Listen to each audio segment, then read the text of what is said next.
জ্বালানি বিশ্বের নতুন তেলের যুগ এখন আমাদের দোরগোড়ায়। বহুজাতিক বিনিয়োগ ব্যাংক মর্গান স্ট্যানলির ঘোষণা অনুযায়ী বিশ্ব এখন প্রবেশ করছে সল্ট বা লবণের যুগে।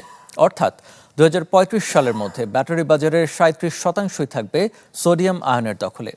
লিথিয়ামের বিকল্প হিসেবে এখন বিশ্বজুড়ে আলোচনার কেন্দ্রে উঠে এসেছে সোডিয়াম আয়ন ব্যাটারি। হিউস্টনে রকিং টেস্টি, সীমানা ছাড়াও নিজেকে হারাও। বিশ্বের শক্তি খাত যখন কৃত্রিম বুদ্ধিমত্তার ভবিষ্যতের দিকে ঝুঁকছে, তখন সোডিয়াম আয়ন ব্যাটারি আবির্ভূত হয়েছে এক বৈপ্লবিক সমাধান হিসেবে।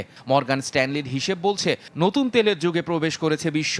বর্তমানে এই বাজার মাত্র 2% হলেও 2030 সালের মধ্যে সক্ষমতা 830 গিগাওয়াট আওয়ারে পৌঁছাবে। 2035 সাল নাগাদ যা 2.5 টেরাওয়াট আওয়ারের বিশাল বাজার তৈরি করবে।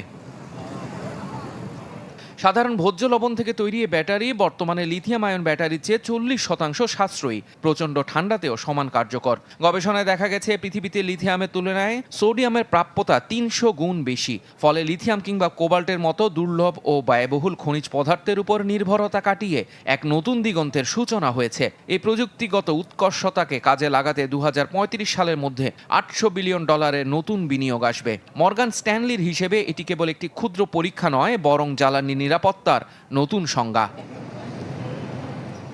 বিশেষজ্ঞদের মতে, সোডিয়াম বা লবণের সহজলভ্যতা দেশগুলোকে আমদানি নির্ভরতা কাটিয়ে অভ্যন্তরীণ উৎপাদনের সুযোগ দেবে। এরই মধ্যে মার্কিন অটোমোবাইল জায়ান্ট জেনারেল মোটরস এবং পিক এনার্জি পরবর্তী প্রজন্মের সোডিয়াম ব্যাটারি তৈরিতে জোট বেঁধেছে। এমনকি প্রতিরক্ষা ও পরিবহন খাতেও বাড়বে দাপট।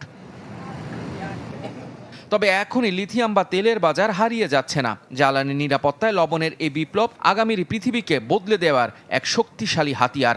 সব মিলিয়ে এআই চালিত বিশ্বে জ্বালানি নিরাপত্তার প্রধান হাতিয়ার হতে যাচ্ছে এই সোডিয়াম প্রযুক্তি।